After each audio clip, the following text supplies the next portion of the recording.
Yuqorida siz degandek Rossiya bo'lsa bu jumhuriyatlarning hammasini xuddi o'zininki orqa o'ylanmini deb harbiy jihatdan bo'libmi asosiyatdan harbiy bexatarlik ta'sir doirasi ostida deb qarayotgan deb. Xitoy bo'lsa bu bir balvoq bir yo'l savdo masalasida nurg'un cho'ng narsalarni yo'l u bu deb qarzga bo'g'ib har xil o'zining Xitoyning manfaati bakrak bo'lgan iqtisodiy hukmronligini qurayotgan bir paytda hamda bundan keyingi Rossiya va Xitoyninki bu rayonga Amerikaning bu mesela mush qitimqi yig'inda ko'rsatgan bu ko'rinishning o'ziga hatto 5 prezidentning qilgan gaplarini hammasini to'xtalsak qancha soat to'xtalib ketamiz. Bir-birisidan xuddi aytgan siz yuqori degandek ma'nosini qaytni ish berishi mumkin unga. Prezidentlarningki Trampning oldida qilgan gaplariga qarasa vaqtimiz yetmaydi ama to'xtalish kerak bo'lgan masala. Hali oldimizgi kunlarda balki 5-10 yilda jiddiy bir narsaning o'zgaradiganligini shapis bo'layotgandek ko'rdi inson shuni his qildi ekan hamda. Bu Rossiya va Xitoy qanday qilib bu yerda hozir Amerikaga yoki bu rayonlik davlatlarga qanday bir inkos bildirdi. Amerika haqiqatan bu Xitoy bilan Rossiyadan iborat bu ikkisiningki nikohini ajratib o'tadam degani bu ikkisiningki yiroqlashtirish maqsadiga yeta olamdi. Belki ikisini O'rta Asya'da ortak hamkorlik qilishini belki terimi güçlendirip qo'yishi mümkün. Eğer de Putin Amerika bilan bo'lgan munosabatni tuzab yaqinlashib qolsa, vaqtida to'y qilish Rossiya bilan Amerika bo'ladi. Xo'sh. Vaqtida O'rta Asya'da Rossiya manfaatini olalaydi. Xitoycha. Eğer Amerika Xitoy chiqishib qilib Rusya'ni sıkıştırsa, bu vaqtida to'y qilish Amerika va Xitoy bo'ladi. Fakat bu oson mı? Oson emas hamda. Hozir 3-chi qilicim. Oson emas. Çünkü hozirgi Trump va hozirgi Xi Jinping ki Xi Jinping 150 yosh yashaydiganning planini qilyotdi. Tunugun New York Times'da chiqdi. O'tganda bu Putin bilan Beijingda mana yo'lda men ketib hozirgi tadqiqot qargan chog'da bir odamni 150 yoshi yashaydi deb Xi Jinping da'vodadir. Demak ki Xi Jinpingla bo'ldigan bo'lsa Amerika bilan bek chiqishib ketamaydi. Xo'sh. Hozirgi vaziyat onda emas. Yani çünkü Xitoy dunyoning ikinci mevcut gücü ve shundaqla mevcut bo'lgan Cihangir devleti yani hegemonya devletiga meydan o'qiyotdi hozir.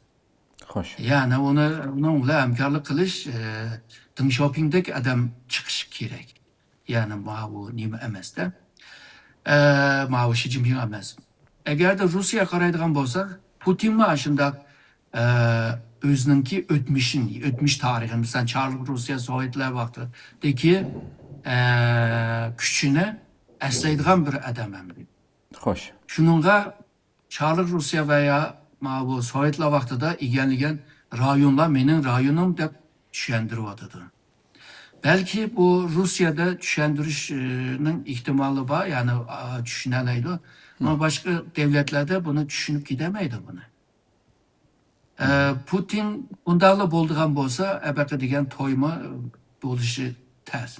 Fakat Xi Jinping bilan bu Trumpning arasındaki to'y qilishninki sebebi bu bir mecburi bir to'y. Yani bir fonksiyonlik bir to'y. Xo'sh. Niye deb? Çünkü Amerika karşı için. Hiçbirimiz bunun karşı çıkışqa. Bundan keyin şu Amerika ikisini ayırıp etish burunqidek asonga to'xtamaydi deb o'ylayman. Ama Amerika eğer de O'rta Asya'da güçlənib ketsə, O'rta Asya devletine Amerikaga texmi yaqinlik bildirsə, o vaqtida onun ikisi qiynab qilish mumkin, yani hamkorlik qilgan taqdirda qiynab qilish mumkin. Rusya'nınki bir alaytligi var. Bu alaytligini şu 1945-47'de Amerika'nınki Moskova'da turaklı elçixanda işləydigan ma'lum elçi George Kennan'ın yazgan bir dokulatı var. O dokulatını telegraf bilan yollangan. Onun için bu dokladını uzun telgraf deydiğim bir isim var. Bundan da nime deydi degan vaqtida Rus'nın ki bir hususiyeti yani alaytligi mındaq deydi. Bularning yaşayotgan rayonlarda igiz tağlar pek yok deydi. Döngler buluş mümkün, Ural Altay tağlar buluş mümkün jiraklarda ama bugünkü Ukrayna'dan şu Şarkı Avrupa'gacha, şöyle Ural tağlargacha tüz. Şununla devletini kurgan vaqtida chegirani nega qo'ydig'ini bilmaydi deydi. Şununla bir chegiraga ega bo'ladi. Qarasa bu chegira xavf ostida. Şunun bu chegirani qo'g'dash uchun texnik keng bir chegiraga ehtiyoj bor.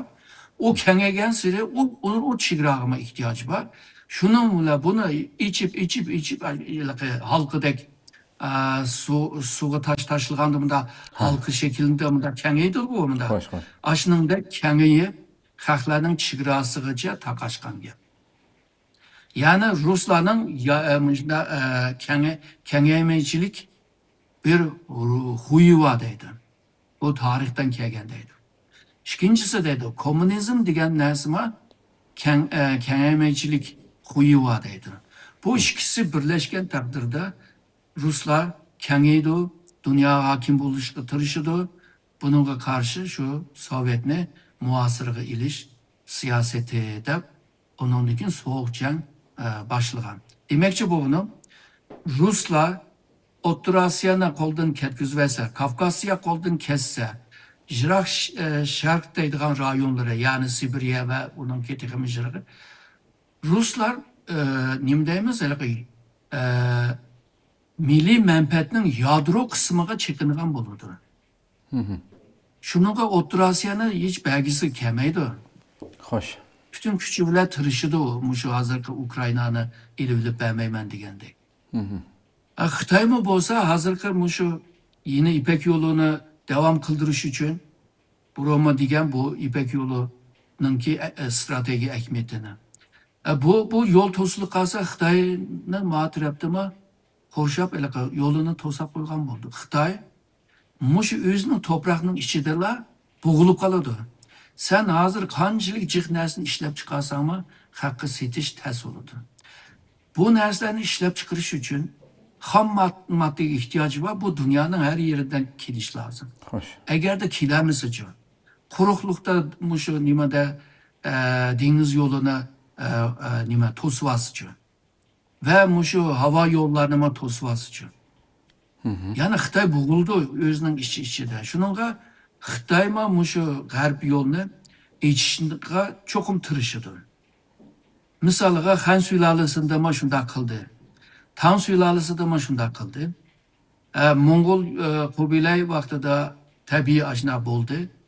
Mançur hakimiyeti mi Şarkı Türkistan'ın yolunu açkan der O'rta Osiyoga geliş için. Çünkü İpek yolu meselesi vardı o vaxtida. Konu tarihi İpek yolu. Şununla Xitoyning kimi yadro menfaati şu O'rta Osiyo ve Şarkı Türkistan'da. Çünkü Şarkı Türkistan O'rta Osiyo'nu bir bütün qarash kerakda ama jeopolitik jihatda. Geomedeniyet, geokültür, ekonomi jihatdan qaraganda bunlar bir bütün. Demisimi tarihi, medeniyet, kültür, örf-odat, dini, şu etnik jihatdan qarasaqmi Şarkı Türkistan O'rta Osiyo bilan bir bütün. Türk Cumhuriyetleri bilan bir bütün. Xitoy bilan bir bütün emas. Şununla Xitoy bu yerdagi ansirash texmi qudratli bo'ldi. Şununla Amerikani O'rta Osiyodan qanday siqishtirib chiqarib yetishni tirishdi deb o'ylayman. Bu mesele yani bu sıkıp çıkarıp bitiş meselede Rusya bilan Xitoy belki hamkorlik qilishi mumkin deb o'ylayman. Xo'sh.